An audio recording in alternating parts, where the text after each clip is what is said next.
Sedikit-sedikit nanya, Ustadz di mana ada tempat penghafal Quran gratis? Saya mau masukin anakku menghafal Quran tapi yang gratis ya Ustadz ya.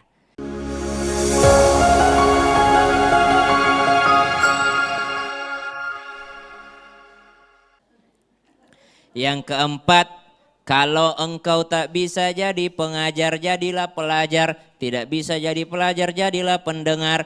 Dan yang terakhir, kalau kau tidak bisa jadi pendengar, au muhibba, jadilah pecinta ilmu.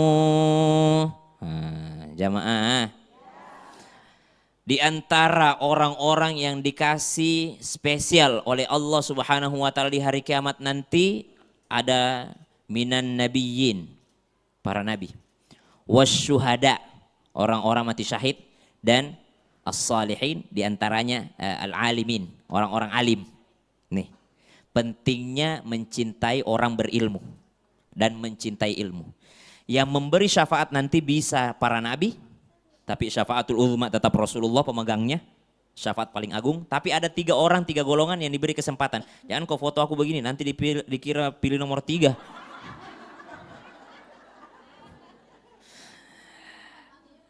Hah? Mau bu, mau pilgub, mau pilihan bupati, dipakai lagi foto kita begini-begini nanti. Kalau udah selesai pilpres sudah, mau pilkada. Sampai mana tadi gara-gara pilkada? Para nabi dikasih kesempatan memberi syafaat. Para nabi, tapi yang paling besar Nabi Muhammad sallallahu alaihi. Para syuhada bisa memanggil ataupun mengajak keluarganya masuk surga. Syuhada itu dikasih kesempatan, kasih keluarganya tiket ke surga. Syuhada. Dan yang terakhir para ulama, orang-orang alim. Diceritakan oleh Ka'ab al-Ahbar, seorang tabi'in, mantan pendeta Yahudi masuk Islam menjadi seorang tabi'in. Tabi'in itu orang yang berjumpa dengan sahabat Nabi sallallahu alaihi wasallam. Ka'ab ini pernah menceritakan sebuah riwayat.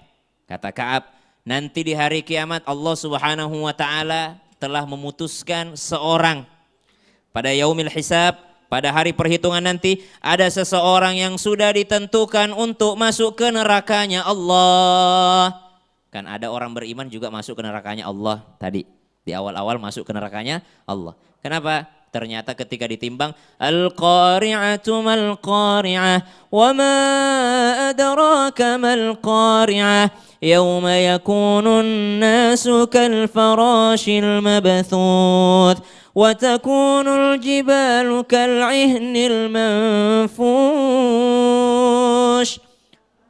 فأما من ثقلت موازينه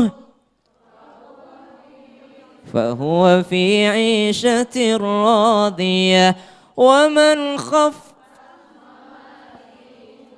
فأمه وما أدراك ما هي نار. Nanti kan ditimbang, faman thaqulat mawazinuhu fahuwa fi 'isyatir radiyah. Kalau berat timbangan amal pahalanya masuk ke surga.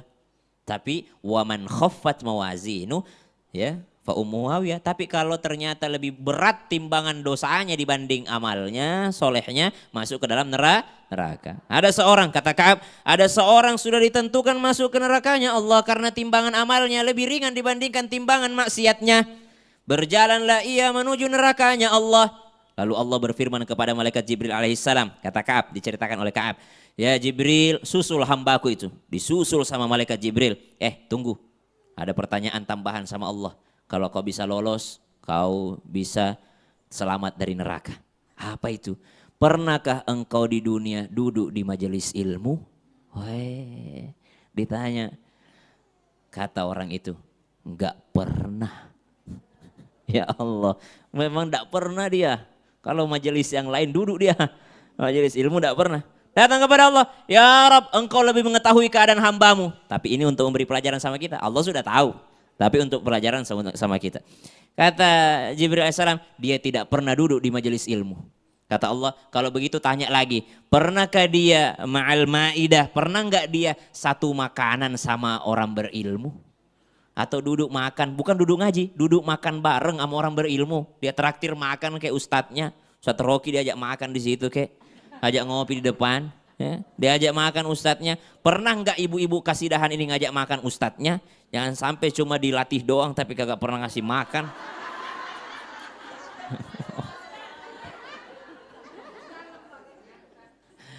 Diajak makan, ditanya sama orang ini, pernah nggak satu makanan makan bareng, duduk bareng sama orang berilmu? Kata orang itu, lah, tidak pernah. Datang Jibril alaihissalam, ya Rob, tidak pernah katanya. Ya sudah, kalau tanya dulu, tanya lagi selanjutnya. Siapa namanya? Apakah namanya ada mirip-miripnya sama orang berilmu? Nah, inilah pentingnya kasih nama yang baik nih. Makanya penting kita kasih nama anak itu nama yang pernah dipakai sama ulama. Kasih nama anak siapa? Abdul Qadir Al-Jilani. Kasih nama anak siapa? Muhammad bin Idris, Muhammad Idris Asy-Syafi'i. Siapa nama anaknya? Muhammad Al-Ghazali. Siapa nama anaknya? Muhammad Maliki misalnya. Muhammad Hanafi. Jangan kasih nama siapa? Roberto Carlos. Ya.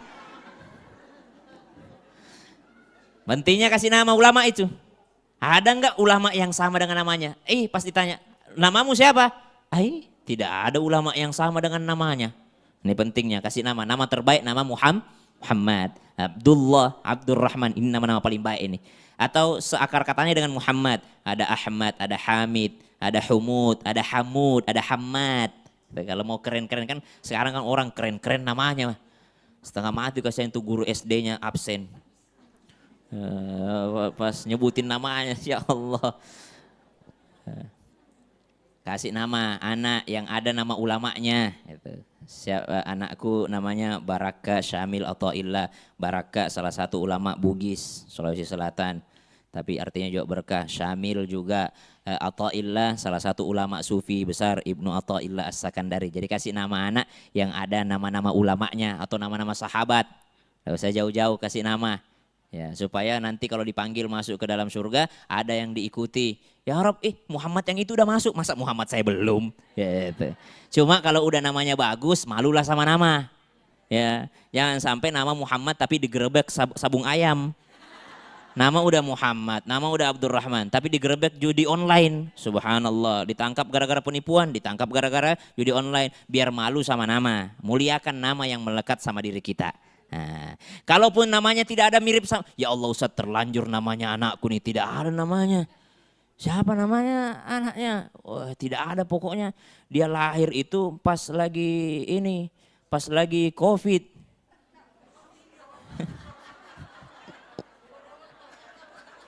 Jadi namanya siapa? Siti Covidia. Pas COVID dia lahir jadi aduh gimana tidak ada. Kalaupun tidak ada ulama sebelumnya yang pernah pakai nama itu, usahakan kamu yang jadi ulama. Nah, lebih bagus lagi, lebih hebat lagi. Itu kun alima, golongan yang pertama tadi. Nah ini Ka'ab al-Ahbar tanya, diceritakan, Jibril tanya, ada namamu? Tidak ada. Kembali sama Allah, ya Rob tidak ada namanya, nama ulama. Namanya nama biasa, tidak mencontoh ulama. Kalau begitu pertanyaan terakhir. Nah pertanyaan terakhir. Pernah nggak dia punya kenalan atau apa yang suka pengajian? Ditanya, ya Fulan, pertanyaan terakhir dari Allah. Ada nggak kamu punya kenalan yang suka pengajian? Kata orang itu, kalau itu mah ada. Kenapa? Ada temanku, teman WA aku suka share-share statusnya pengajian. Cuma saya aja yang males pergi. Kalau temanku yang suka pengajian banyak, ada yang share di Aksana, di mana, setiap hari dia share pengajian. Cuma saya waktu itu tidak sempat pergi, subhanallah.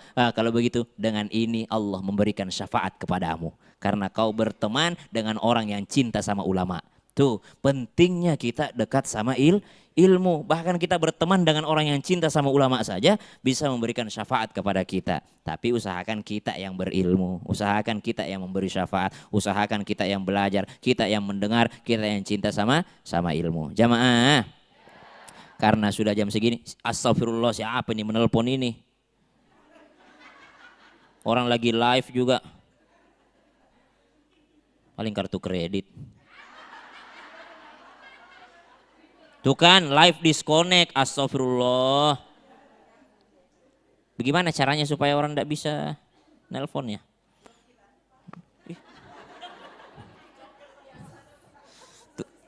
tukang blokir ngomong.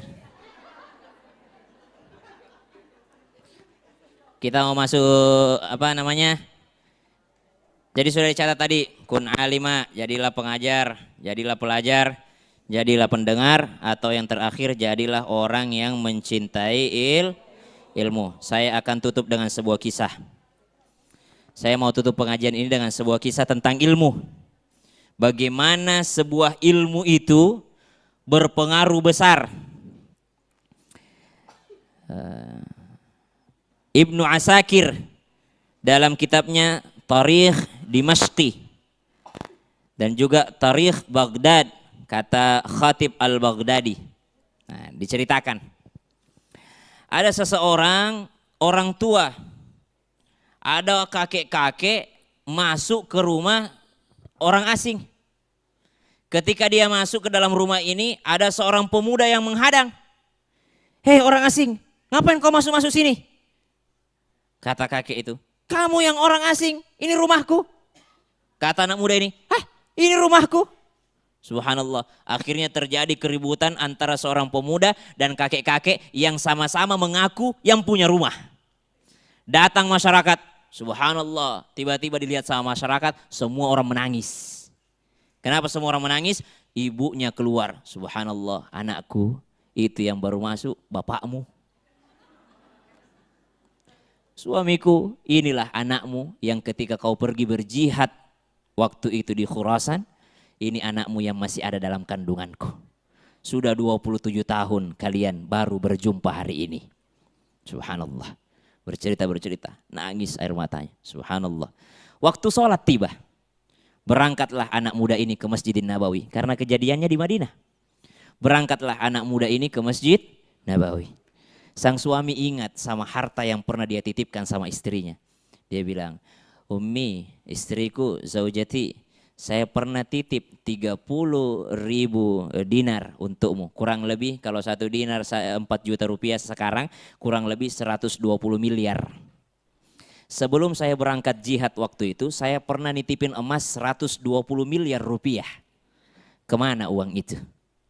Istrinya mau jawab, ragu-ragu. Ini 27 tahun yang lalu. Akhirnya kata istrinya, berangkatlah dulu engkau ke masjid. Berangkat sholat di masjid. Setelah sholat berjamaah, sang bapak ini namanya Farukh. Farukh ini dia terkesan, terkesima melihat sebuah pengajian yang banyak sekali orang yang ikut dan semua orang segan. Dia lihat dari kejauhan, luar biasa ini Syekh. Banyak sekali muridnya. Dan muridnya bukan orang biasa. Ada Malik bin Anas, Imam Malik. Ada Imam Malik, ada ulama-ulama besar di sana, orang-orang yang dekat sama sahabat Nabi, para tabiut tabiin duduk di situ. Akhirnya pulang dia, terkesima. Sampai di rumahnya dia bilang sama istrinya, mana itu uang 30.000 dinar atau 120 miliar? Kata istrinya, wahai suamiku, yang mana yang kau lebih cintai? Anakmu ataukah uang 30.000 dinar? Kata suaminya, saya lebih cinta anakku. Bagaimana kalau anakmu yang tadi menjadi syekh di masjid itu? Subhanallah. Ternyata yang ngajar ngaji adalah syekhnya itu adalah anaknya sendiri. 27 tahun yang lalu ketika engkau titipkan uang itu, saya tidak pernah berharap lagi engkau kembali. Saya pikir uang ini lebih baik saya investasikan ke tempat yang seharusnya dan yang paling bermanfaat. Maka seluruh uang 30.000 dinar itu kupakai untuk sekolahkan dan pendidikan anakmu. Dan itulah hasilnya sekarang anakmu menjadi seorang syekh besar di Masjidin Nabawi. Menjadi gurunya Imam Malik, gurunya para tabiut tabiin pada saat itu. Murid ini bernama Imam Rabi'ah. Syekh ini bernama Imam Rabi'ah. Lihat apa hikmah yang bisa kita petik. Subhanallah. 120 miliar dia pakai selama 27 tahun. Kalau dihitung-hitung satu bulannya kurang lebih 337 juta. Biaya untuk sekolah dan pendidikan anaknya. Garis bawahi, ilmu itu tidak murah. Jangan selalu cari sekolah gratis. Sedikit-sedikit nanya, Ustadz di mana ada tempat penghafal Quran gratis? Saya mau masukin anakku menghafal Quran tapi yang gratis ya Ustadz ya. Giliran les piano, giliran les balet, les bahasa asing, les ini mau mahal-mahal. Tapi untuk agama tidak mau keluar biayanya. Minimal ibu datang ke sini pasti ada biayanya. Nah itu. Jadi apapun yang kita keluarkan, nah ini ada perkataan dari Imam Sadiduddin Asy-Syairazi berkata, dikutip oleh Syekh Az-Zarnuzi dalam Ta'limul Muta'allim. Apa kata beliau? Barang siapa yang ingin anaknya menjadi alim, maka dia harus peduli dan menghormati para ahli ilmu. Memberikan hadiah kepada mereka meskipun sedikit. Jika ternyata anaknya tidak menjadi orang alim, maka pasti cucunya menjadi orang alim. Lihat aja nanti Mami Ira. Lihat aja Mami Ira nanti tuh. Kalau bukan anaknya, cucunya. Kenapa? Beliau menyediakan tempat seperti ini. Beliau tempat orang ngaji. Kalau bukan anaknya yang jadi ulama, cucunya, cicitnya. Itu kata Syekh Az-Zarnuji dalam kitabnya Ta'limul Muta'allim. Berusahalah kita menjadi orang yang senantiasa mencintai ilmu. Ini saya kadang-kadang kalau bawain perkataan ini agak nyesel juga. Pulang-pulang pengajian penuh mobilku. Ada emping, ada apa. Gara-gara dengarkan, kasihlah walaupun sedikit. Bukan saya Bu, saya alhamdulillah udah cukup. Kasih guru-guru ngaji tuh. Guru-guru ngaji kasihan, ada yang naik motor, yang apa segala macam. Itu dihargai para guru ngaji. Supaya dengan begitu kita menunjukkan pada Allah bahwa kita cinta sama ilmu. Mencintai ilmu. Terakhir kesimpulan. Cintailah sesuatu yang membalas cintamu sampai di alam kubur, sampai di hari kiamat. Siapa yang bisa membalas cinta kita sampai alam kubur, sampai hari kiamat? Mereka hanyalah orang-orang soleh, mereka hanyalah ulama, mereka hanyalah nabi, mereka adalah orang-orang yang dekat sama Allah. Kalau kita cinta sama drakor, tidak bisa sampai alam kubur. Kalau cintamu hanya BTS dan NCT, tidak akan pernah sampai ke alam kubur. Di dunia doang itu. Kalau cinta sama Shah Rukh Khan, sampai di sini doang.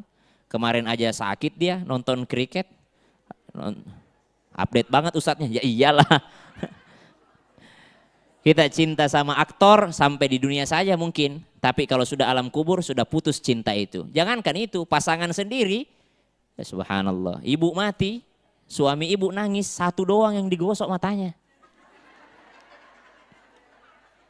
Ada bapak-bapak meninggal istrinya, menangis, satu aja yang digosok. Dia bilang, kenapa satu aja? Apa yang satunya buat apa? Yang satunya buat melirik yang baru dan menunjuk. Pasangan. Jadi carilah cinta yang membalas cintamu sampai di hari kiamat. Dan cinta itu hanyalah cinta Allah, cinta Rasulnya, dan cinta orang-orang soleh. Wassalamualaikum warahmatullahi wabarakatuh.